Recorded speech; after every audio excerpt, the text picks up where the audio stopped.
Welcome, everybody, to the Real Money Coach Show. I hope that you are having a fantastic day and a fantastic evening. We are 7 days from the election, and we've been talking about Project 2025. We've been going over that. We have a phenomenal guest that's going to be with us this evening. Her name is Diane Taylor. She's based out of Greenville, North Carolina, and we are certainly excited to have her. But as any good program, we have breaking news. We got breaking news that we need to take you to, the remarks that are being done live right now by what I believe to be our next president of the United States. But y'all haven't followed protocol. Ain't nobody put it in the chat where you are watching from. Let me know that you're there, that you can hear me, and that everything is live. I see you guys are tuned in, but no one's put anything in the chat yet. Come on and put in the chat where you're watching from so that we can know that you hear us, because I see a few people there. And so if we could do that real quick, if somebody, Kimberly, thank you for letting me know. So what we're going to do right now, since we know that we're live, we got audio, we're going to take you to the comments by, thank you, Henry, for letting us know.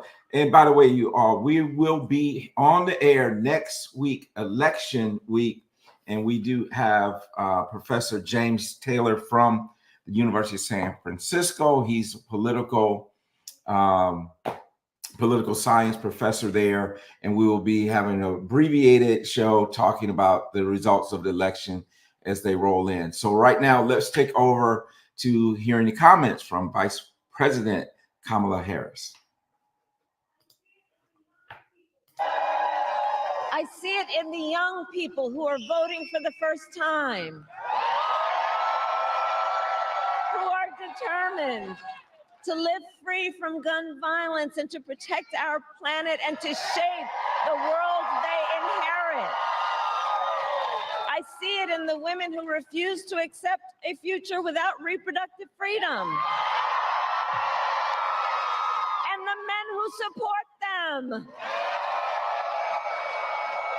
I see it in Republicans who have never voted for a Democrat before, but have put the Constitution of the United States over party. I've seen it in Americans different in many respects, but united in our pursuit of freedom, our belief in fairness and decency, and our faith in a better future. America, I know the vast majority of us have so much more in common than what separates us. I know it. And that's why I am in this race, to fight for the people, just like I always have.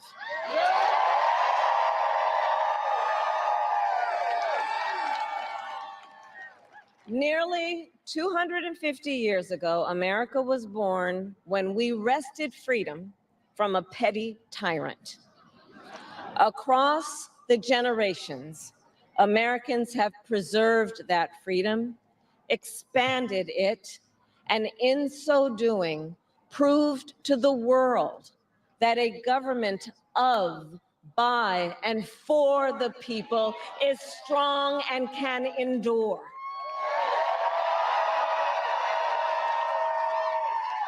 And those who came before us, the patriots at Normandy and Selma, Seneca Falls and Stonewall, on farmlands and factory floors, they did not struggle, sacrifice, and lay down their lives only to see us cede our fundamental freedoms. They didn't do that only to see us submit to the will of another petty tyrant. These United States of America, we are not a vessel for the schemes of wannabe dictators. The United States of America is the greatest idea humanity ever devised. A nation big enough to encompass all our dreams, strong enough to withstand any fracture or fissure between us, and fearless enough to imagine a future of possibilities. So, America, let us reach for that future. Let us fight for this beautiful country we love. And in 7 days, we have the power, each of you has the power to turn the page and start writing the next chapter in the most extraordinary story ever told. I thank you all. God bless you, and may God bless the United States of America. Thank you.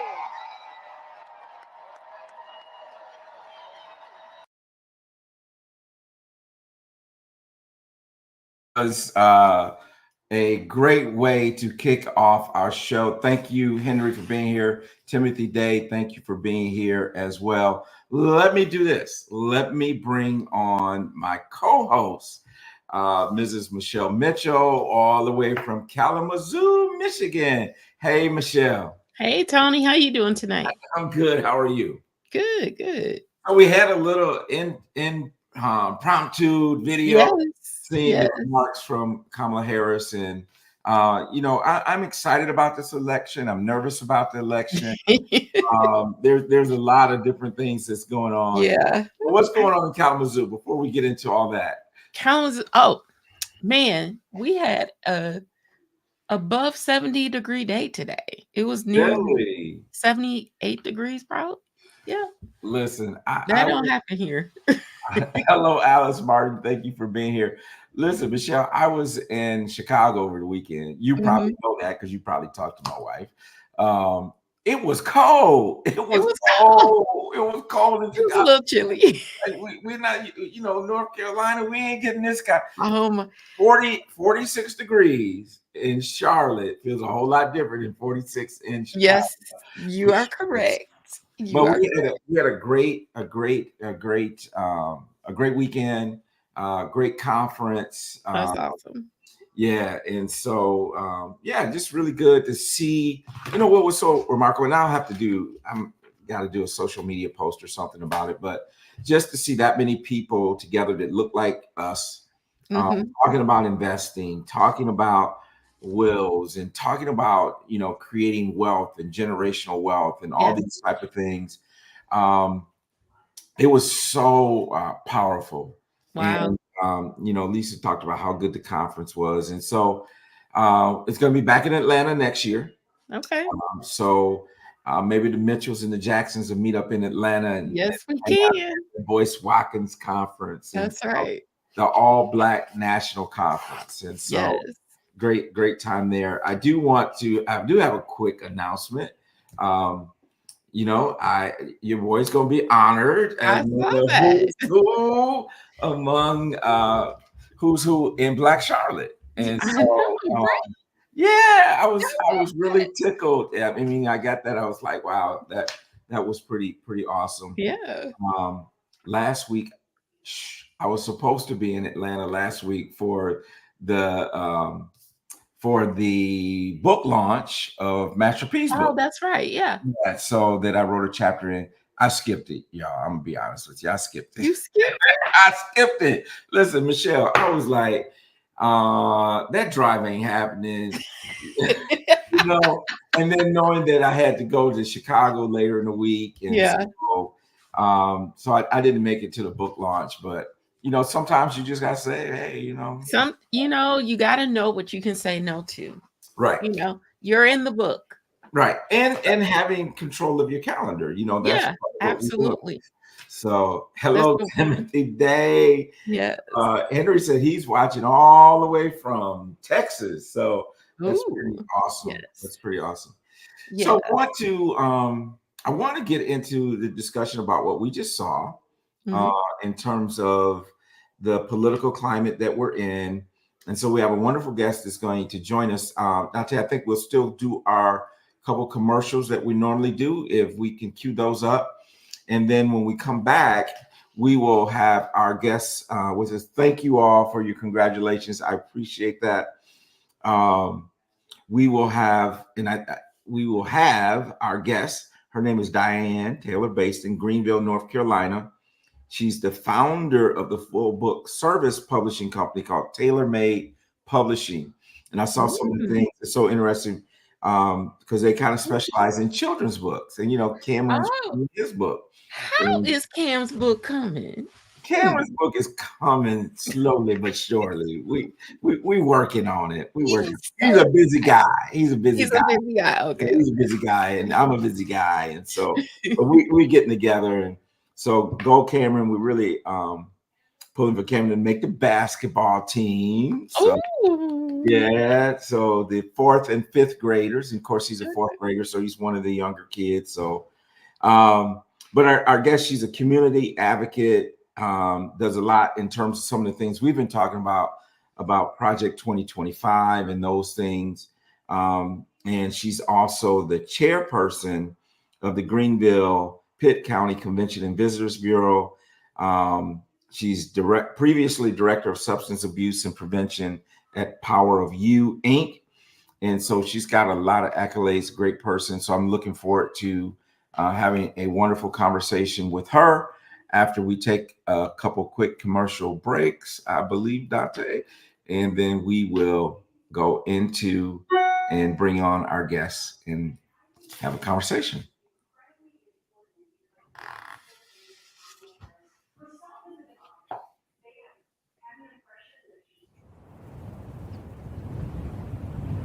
Take control of your finances today with The Real Money Coach. Our free financial wellness checkup offers personalized insights and strategies to secure your financial future. Don't miss out on the clarity and confidence you deserve. Visit www.therealmoneycoach.com now. That's www.therealmoneycoach.com right now to start your journey towards financial freedom. Your future self will thank you.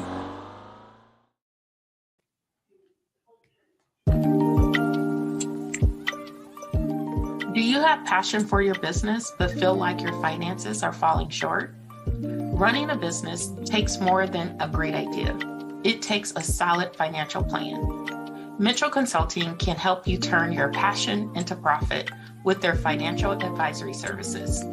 Get the financial guidance your business needs. Contact Mitchell Consulting to learn more about their passion to profit capabilities.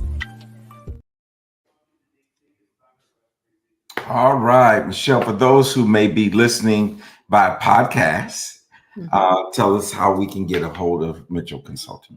You can reach Mitchell Consulting at mitchellconsultingservice.com. Awesome. And as you all know, you can reach me at therealmoneycoach.com. We want to encourage you to go to both of those websites, schedule your appointment. Yes. If your business needs a boost in its profit, Michelle is the person that can help you get there. And once you make the money, I'll show you what to do with it. So live off of it. That's right. Under a bamboo tree with a drink with an umbrella in it, or whatever you desire your retirement to look like. So we got you covered on both ends. So without any further ado, let's bring on our special guest this evening, Miss Diane Taylor. Hello. Thank you for having me. Hello. Thank you so much for being here. And as we were talking in the green room before this show started, I know that you're heavily involved in one of the campaigns. And so the fact that you took the time out to be with us tonight means a lot. And so what I'd like to do is start off just like having you share with our audience a little bit about your background and what you're even doing now in terms of your career and activism and all that good stuff. Yes, well, thank you. I wear many hats, but they all boil down to being the change that I want to see. So I think that you have some people who like to talk about things that are going on, and then some people that like to do. And so I'm a doer. When there's a problem, I don't want to just sit around talking about it. I want to get active and figure out how we can have a solution that benefits particularly the Black community. I don't shy away from that. That is my concern. It's who I am. I'm a mother. I have a 15-year-old daughter and a 13-year-old son. So every cause that I give my all to really boils back down to making a better future for them. So right now, I have the pleasure of wearing two very important roles. One is I'm the campaign manager for North Carolina Court of Appeals Judge Carolyn Thompson, who we would love to see stay in her seat. She is the only African American female on the North Carolina Court of Appeals for the state of North Carolina and is on all of our ballots. And the Court of Appeals just plays a major role that most people don't even think about. But the two most powerful words we can say when we feel like we have not gotten a fair day in court is I appeal. Which means that it then goes up to the workhorse for the Supreme Court in our state, and that's the North Carolina Court of Appeals. So to me, helping her to keep her seat is vital to our democracy in North Carolina. We think about all of the policies that we would like to overturn. Well, those go to the Court of Appeals. Redistricting goes to the Court of Appeals, right? Land disputes go to the Court of Appeals. So for me, that's just a really important role. And then the second role is as the regional organizer in the eastern part of the state for Red, Wine, and Blue, which is a nonprofit, nonpartisan organization that is really geared towards empowering communities, particularly women. Led organizations, trying to make sure that we know the power that we have year round, but particularly right now when we are getting ready in 7 days to elect, hopefully, our first African American female president. Well, I'm all for it. I hope that comes to fruition for sure. It's so interesting. I did not realize that you were the campaign manager for the judge because it was so funny. We were just my wife and I were driving somewhere, coming from somewhere, and I saw one of her signs. One of the yard signs here in Charlotte, and I was just reading it, and so that's pretty awesome. Well, we hope to keep her on that seat. Definitely hope to keep her on that seat. So how is that campaign going? Is it? It looks good. It looks good. Anytime you have disenfranchised communities running a statewide campaign, it's going to be an uphill battle. So from that perspective, as far as fundraising and things like that, we've done the best we can, and I'm really happy. One thing, though, that really troubles me is that 7 days before our election, with just one Saturday left for early voting, we still have about 60% of our state that has not voted. So 60% of North Carolinians have not cast their ballot yet, and that to me is troubling. And so I'd like to spend the next couple of days really encouraging people to not just vote themselves, but to fill their car up. If the car has 4 seats, then I need all 4 of them to be filled to go vote. So I pray that people understand what's at risk on this ballot and take it as seriously as they need to. This is not going to be a slam dunk race. And I mean that from, the president's office all the way down the ballot. It is not going to be a slam dunk. So we really have to work to get our people out. But when we go out, we win. We win. We fight. When we win. We win. Well, you know what? I really do. I'm glad that you brought that up because I think so often we don't think about those judge seats. Both at the district level and even the state level and federal level and et cetera, et cetera. And I know, Michelle is in Michigan, another battleground state for sure.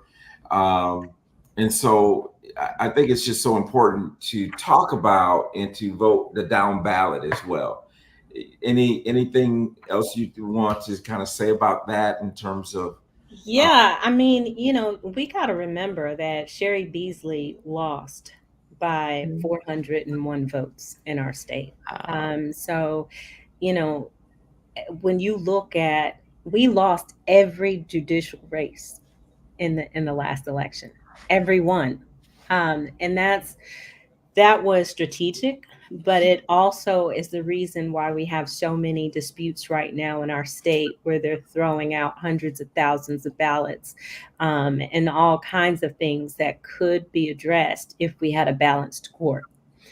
So just the importance of the judicial races, along with every other race. And, I like to say, go from the bottom up, start from the bottom and work your way back up. It's just really, really important. And it frightens me at how many of us don't take those races seriously. We had about a 45% drop off in our last election for individuals that started with the federal races and dropped off. They didn't vote for their local. Yeah. So we need those. We need those votes. You tell me that they came in and they voted at the top of the ballot, but didn't vote all the way down. Yes, sir. Yeah. Really? And you know why? Because you have to do your research. And if you don't know who's on the ballot, then how can you cast your vote? So I encourage people, Google them. Google the names, get the sample ballot. That's what I spent my day Sunday doing. I am looking up every person that's on the ballot so I know who I'm voting for and what they stand for. So my ballot is sealed and it's been cast. But I had to diligently go through, because some of the names I was familiar with, but some obscure names I was not. So I had to do my due diligence and look them up. And here in Michigan, we have Vote 411, like vote411.org, and it tells you like their what their affiliations positions are. Yeah. And one of the things in Michigan is you can vote straight ticket. You can vote straight. They don't do that. They don't do that in North Carolina. Really? Yeah, they don't do straight ticket. And I think that's a good thing in many ways. Because it is, but also I think you need to be an informed voter. Right. One thing is on this year on the ballot, you will know who's a Democrat and who's a Republican. They have made the judicial races partisan, which they were not partisan in the past. And one would think, you think about judges and you want fairness and equity and all of those good things to, I know Judge Thompson always says, I don't get a red file or a blue file, right? I get a people file. However, it was very strategic for conservatives to want to put an R beside their name for their judges. So that was a strategy of theirs to make sure that their people voted. So now we have to utilize that for our benefit as much as possible. Yeah, that's good, because I did notice that. And there's still some races that are nonpartisan. I don't know in America if there's really such thing as being nonpartisan. And so what was interesting to you all is that at the conference that I was just at, the Boyce Watkins conference, they had Cornel West's running mate. She was there on one of the panels. Very interesting. And her, Michelle, and Dr. Frazier, Dr. Frazier were like this, right? Because he was like, this has been tried before. Yeah. You're not, the reality is, and I understand and respect what you're doing, but you're not gonna win. Yeah.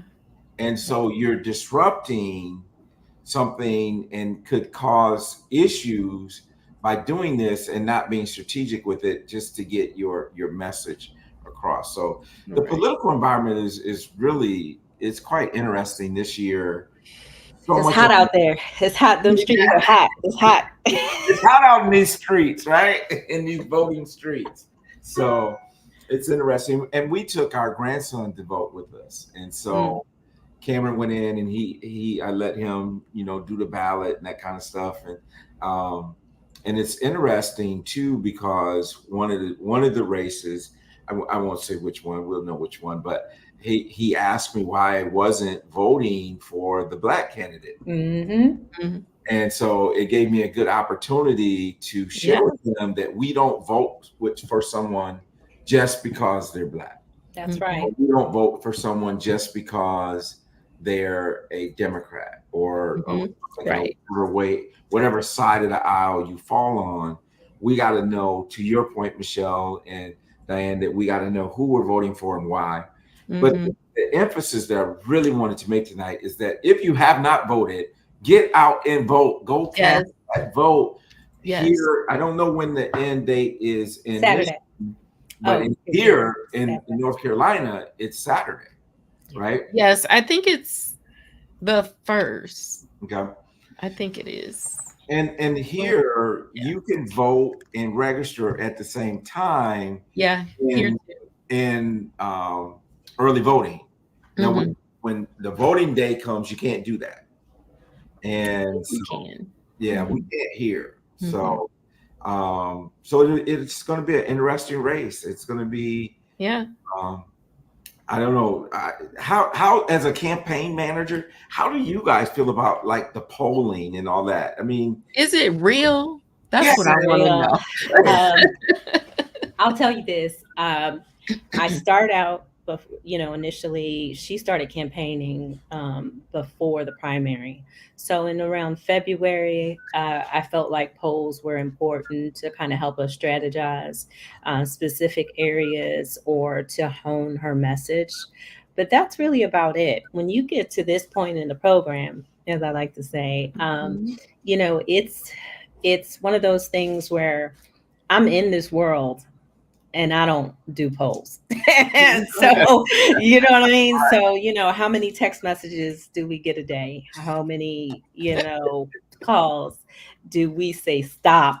And I'm in it and I'm still like, stop. So, from that perspective, I'm not quite sure.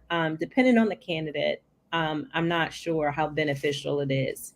But, as an African American female candidate, I can tell you that I've put very little stock in the poll Mhm. because we as a people just don't participate or have an opportunity to, frankly, um, to participate in polls at the same level. Mhm. Yeah. so, go ahead. I thought, were you saying something, Michelle? No, no, no, no. I'm like that's true. Like we are all at the point where I'm tired of the commercials. I'm tired of the text messages. Let's just get this over now. If I think everyone has made their decision, Yeah. you just need to go vote. It's election fatigue at this Yeah. point. So that's We're what just, I say. Is it Yeah. election fatigue? And will that election fatigue cause some people not to go to the polls? yes, and that's why when I see 7 days out and I can see 60% of North Carolinians not voting, that's what we hear. We hear like enough of it already. I'm over Mhm. it already. And so people are starting to disengage. Mm. And that can cause problems because when that 60% doesn't show up to the polls, um, then we get what we get and don't have a fit, as my mama would say,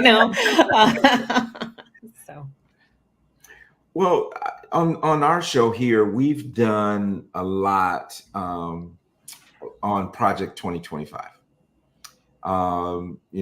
And I just wonder if do you have any thoughts as it relates to Project 2025? We had a Sylvian Lake was on, and she was deep. I mean, she taught us a lot about that on a previous show. It'd be worth going back to YouTube and checking it out. But what's your thoughts on the Project 2025? well, it's one of those things where I tell people, it's been around for a long time. So, Mhm. we are still catching up to a plan that when you look around us has already been implemented. A great deal of it has. 60% of that plan is already in action. We don't have to look that far, particularly here in North Carolina, to see the effects of it in our everyday life. Thousands of students lost scholarships at UNC last year when they cut DEI funding and departments. We had lots of brown and black students lose thousands of dollars in scholarships. We have predominantly white institutions automatically, if they're associated with UNC, they don't have DEI departments anymore, departments of equity and inclusion. So you don't have to look far to see its effects. North Carolina, the battle that we've had in terms of Medicaid expansion. Well, Medicaid is on the ballot. It's on the ballot because in Project 2025, they want to cut that funding again.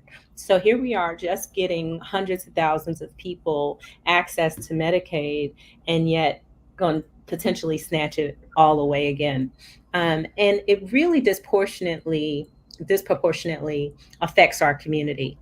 And so I try to take a 944-page document and break it down as to what it means, for us every day. We have lots of relatives. I dare say that all of us have at least one relative that suffers from diabetes. And you think about them now having a cap on insulin of $35 a month. That was done under the Biden-Harris administration. Well, all of that goes away. The cap on that goes away. So now we then end up paying hundreds of dollars or being just at the discretion of insurance companies to be able to afford basic medication. And then when we talk about women's health right, and even men, we talk about health screenings and the fact that in Project 2025, that all goes away. The payment for it goes away, I should say. So you can get it, but you're going to have to pay for it, right? And so when we talk about prostate exams, when we talk about breast exams, all of the things that we know in our community more than anybody else, we really need. And all of that, the payments for those things go away. Right now, if you're over 40 and you have a history of breast cancer, you can go and get a mammogram in your family. But so when it's just so many things in our everyday life that it affects. The idea of not having Head Start. What? Who doesn't want to have Head Start, and I'm a little biased. I'm a Head Start baby, I'm a graduate. But I mean, just all of the different aspects of it, when I think about, my mom, I'm kind of in that sandwich generation where I'm taking care of an elderly parent, but I also have teen kids. And you talking about taking away Social Security benefits, huh? And not only that it would affect, my mom's generation, but mine. I've been working a lot. I've been in these streets for a minute. You know what I mean? We done paid a lot in the Social Security. We done paid a lot in the Social Security. Right. Now you're trying to tell me that I won't be able to benefit at all from it, and then veteran benefits. My dad was a vet. And so the idea that people who have served our country wouldn't be able to go to the doctor and have that paid for is just extreme to me. So, I like to make sure people know that this is not a scare tactic, because we hear those terms, right? That this is just a scare tactic and we just want people to vote our way. No, I want people to vote their interest. And most of Project 2025 is not our interest. We were talking about the judges a little bit earlier.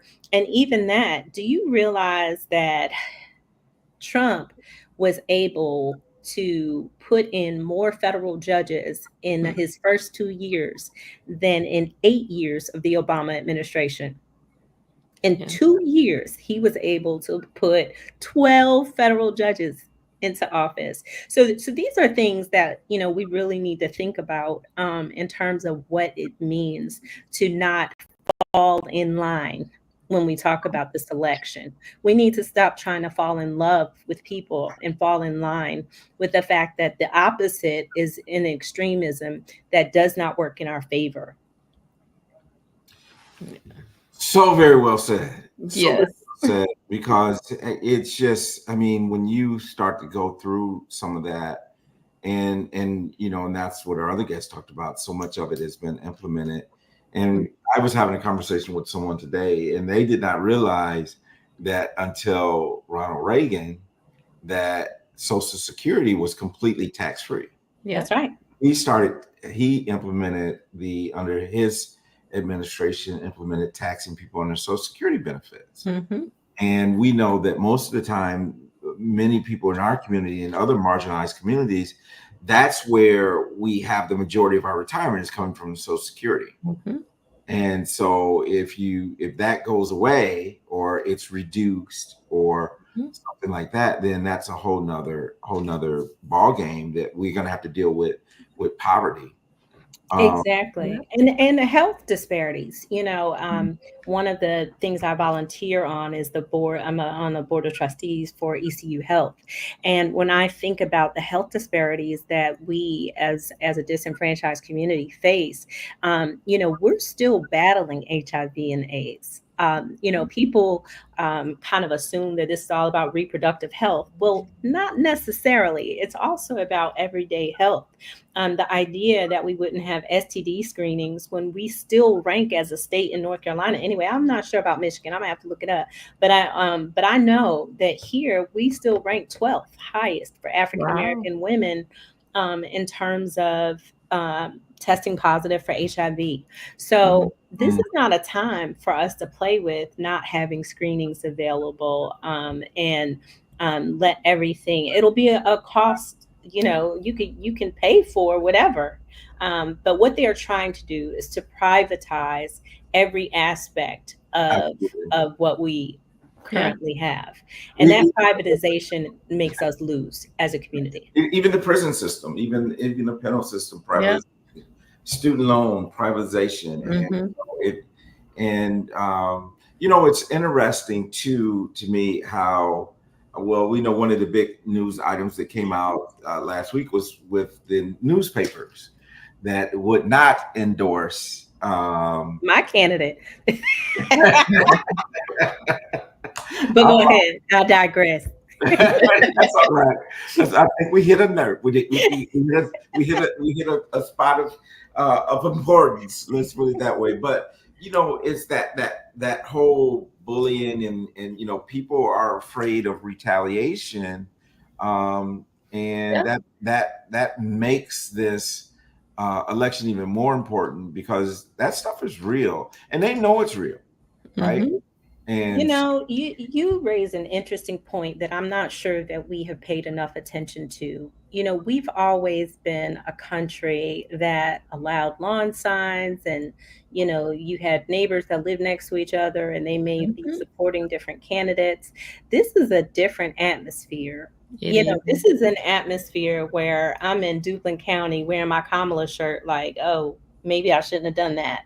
Right? When does that happen? Like, we are in a different atmosphere. And it's one that has caused a lot of fear mongering. It has caused individuals that want to be supportive of one party or another, frankly, to think twice about being open and honest and transparent about who they choose based on feeling safe. That to me is a sad time when I have individuals that want to support financially, say they're going to vote, but scared to put a lawn sign out because they don't know what's going to happen to their home. That's a sad time to be in, but it's real. Yeah. It was a strategy and it worked. Yeah. Absolutely. One of the things I do have a lot of respect for Governor Gretchen. Yes. She don't play with them, Gretchen don't play. And so but we need people who are willing to stand up and say enough is enough. I mean, and it's going to be very, very interesting to see the dynamics of it all, even if the race goes the way that we would like to see it go, the aftermath of that. Yeah, absolutely. We know there's going to be aftermath. The state party has already lined up attorneys, knowing that regardless of the outcome, it ain't over. I mean, remember, McCory didn't want to leave he refused to get out of the mansion when he lost the election. So it's just progressively gotten worse. In the fact that, it's like, even when you win, you got to fight.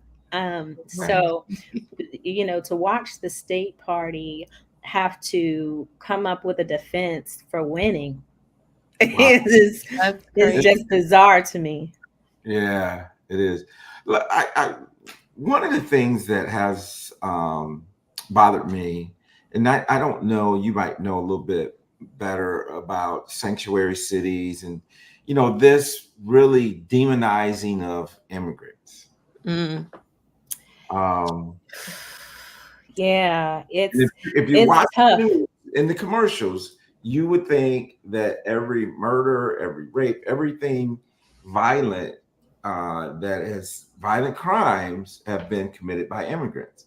I Mhm. would love to see some statistics of how many crimes were committed by non-immigrants compared Yeah. to immigrants, because that's all we see. Any thoughts about that from your perspective? Well, I mean, he's great for material. I mean, Puerto Rico was just, sir, well, who are you calling trash? I mean, that to me was just unbelievable that you can. I'm like, they're a state, right? Yeah. He They're a said the state. same thing about Detroit.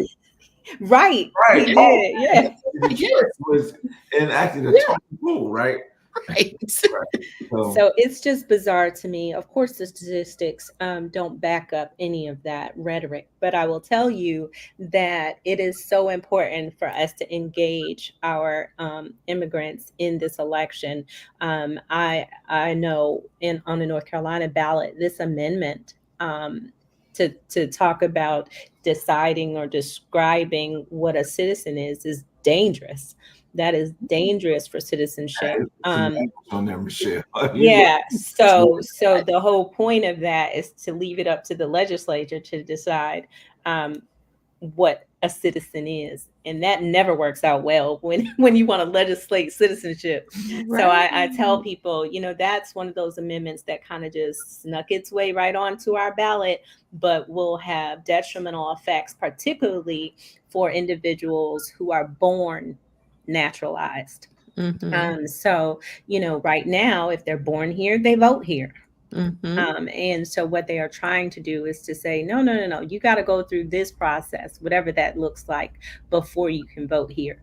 And that is definitely going to continue to disenfranchise, Mhm. marginalized communities or Spanish-speaking communities or any other group. Frankly, it's a scary thought.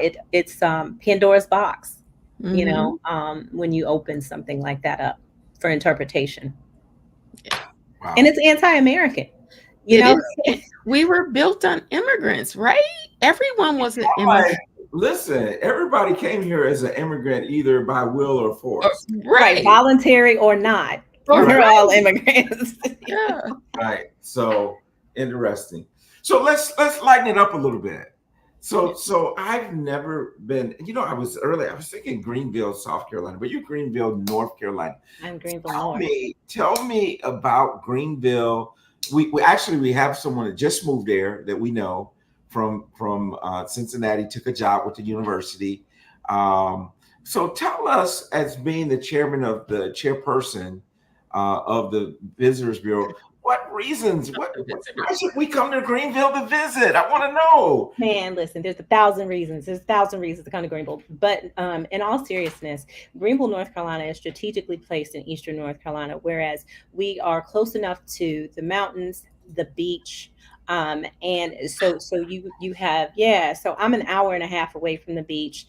I'm 90 minutes away from Raleigh. So it is strategically placed in the eastern part of the state. I can be in Virginia in an hour.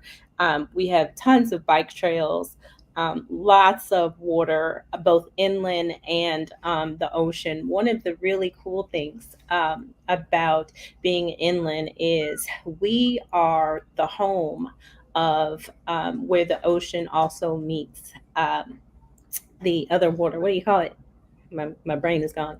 But it's the only place where both of those two things meet. So it's an interesting dynamic. It's about 45% African American, about 45% Caucasian, and the rest is a wonderful mix. It is known as the home of the Pirates, East Carolina University. So it's a college town to some respect.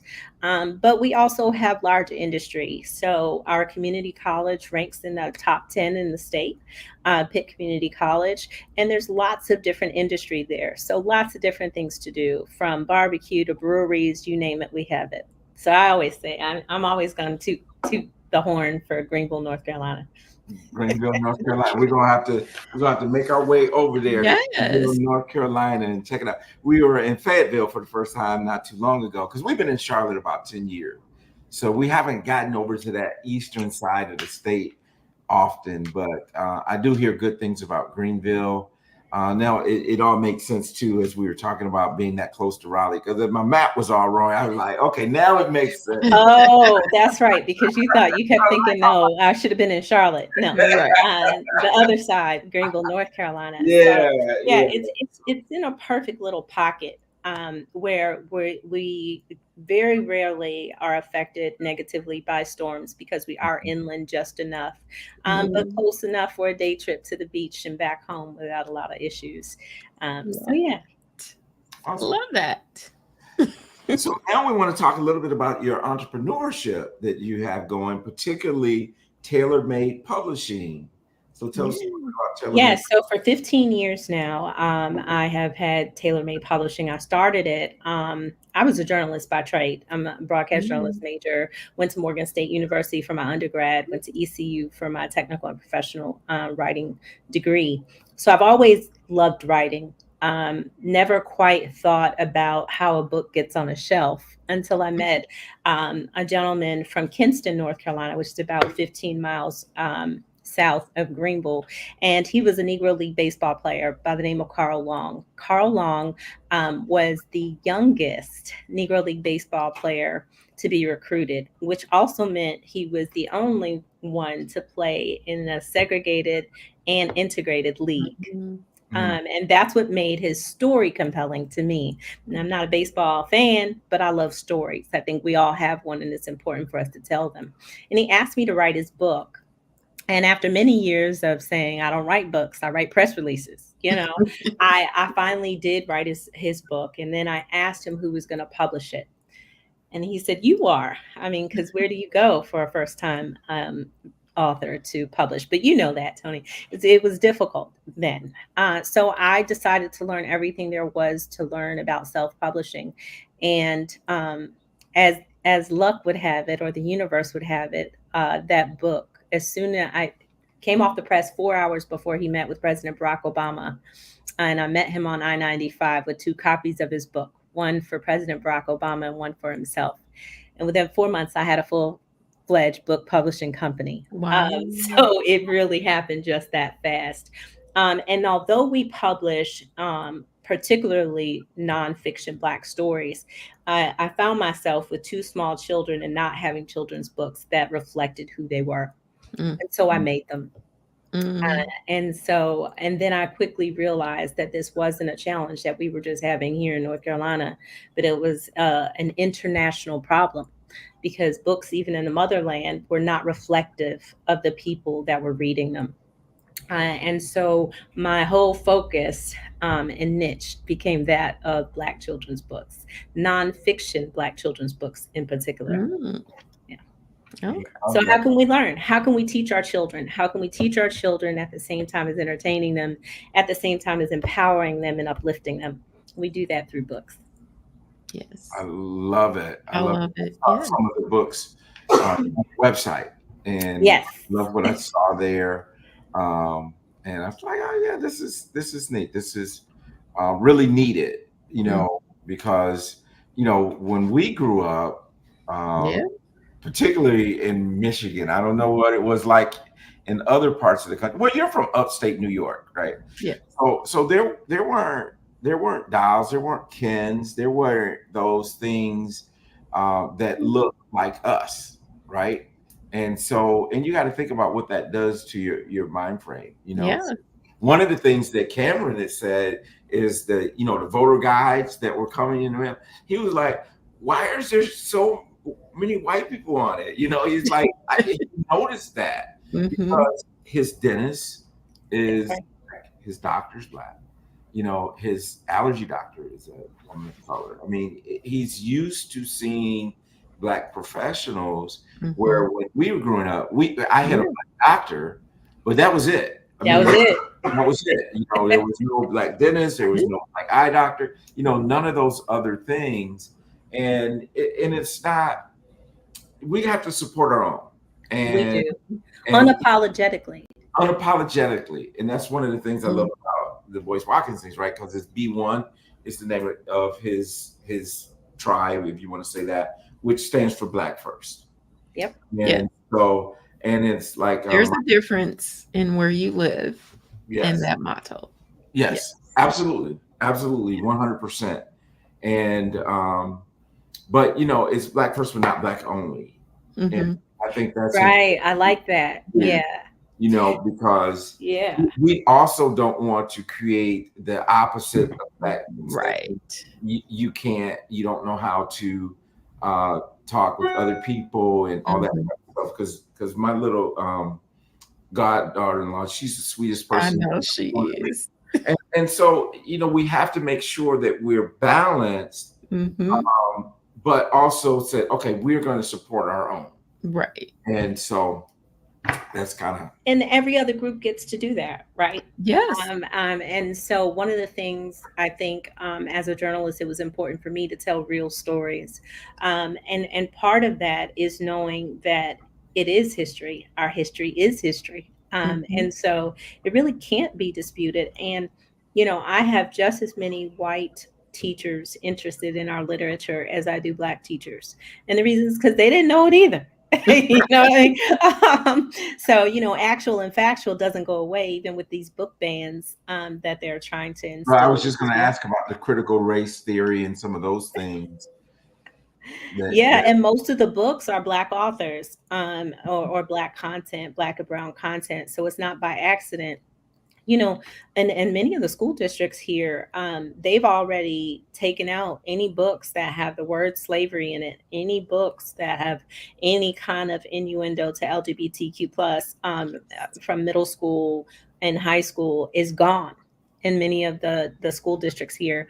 You know, to kind of bringing it full circle. That's why even the superintendent race to me is just extremely important because we got some stuff we need to undo in order to remotely get back to where we were. The idea that my daughter at 15 years old has less rights in this country than my grandmother had is crazy to me. Wow. You know, and that's real. You know, that's real. Who among us would have thought that Roe versus Wade would have ever been overturned? I just would have never imagined, you know, but yet here we are. But yet here we are. So Diane, I do have this sense that you're simply not going to fade away after the election. You'll still be doing stuff and involved. So how could people, you know, kind of reach out? What type of ways, you know, supporting some of the initiatives and stuff that you're doing? Yes, so TaylorMade is always the easiest way to get me. TaylorMadeNC.com that gives you access directly to our books, to me. Anytime you inbox that, it goes directly to my email, and we're always available. So that's the easiest way. But also, I have a pretty popular blog. We'll talk about that next time. It's called Chocolate Mother. And Chocolate Mother. Next time. Wait, Right. She already said We'll talk about it next time, right? we'll talk about that one next You time. drop Chocolate Mother and then say bye, y'all. Bye, y'all. Right. So on what's about Instagram. Chocolate Mother? So Chocolate Mother, I started that when I had my children, and it's the journey, a real life journey of Black motherhood in the United States and what that looks like in all aspects, from you know, partnership to them growing, to the fears that are only specific to Black mamas in the U.S. I mean, we have a different road and journey, and very few of us, our stories get told about, you know, the idea that my son is 13. So I remember at like 9 saying, at what age will he not be cute anymore?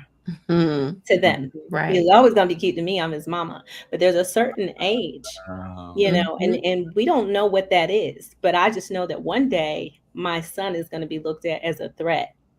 And I don't know what that day is. That's a lot of trauma. That's heavy. It is a heavy load that our Caucasian sisters don't have.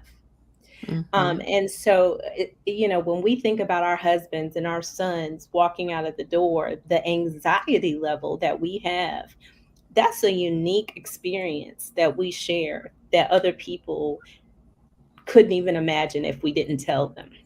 And so I use that blog as an opportunity to share some of the things that the load and how heavy it is to be a Black mama in the United States. It's different. It's different. It's different. That's deep. I love that. I love that. So on Instagram and Facebook and things like that, you'll see me as Chocolate Mother. Chocolate Mother. All right. So y'all go out and follow Chocolate Mother on Instagram Right. and all that stuff. Love it. I'm glad we got to that. I mean, Yeah. that was I didn't have that in the bio. Come on. So I love it. Thank you for sharing.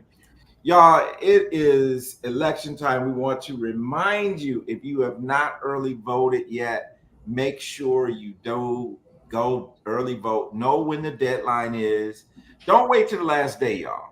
Because Right. if you get there and there's something, the ID or you're down the road or something that's wrong, give yourself some time to fix it. And I love what Diane said.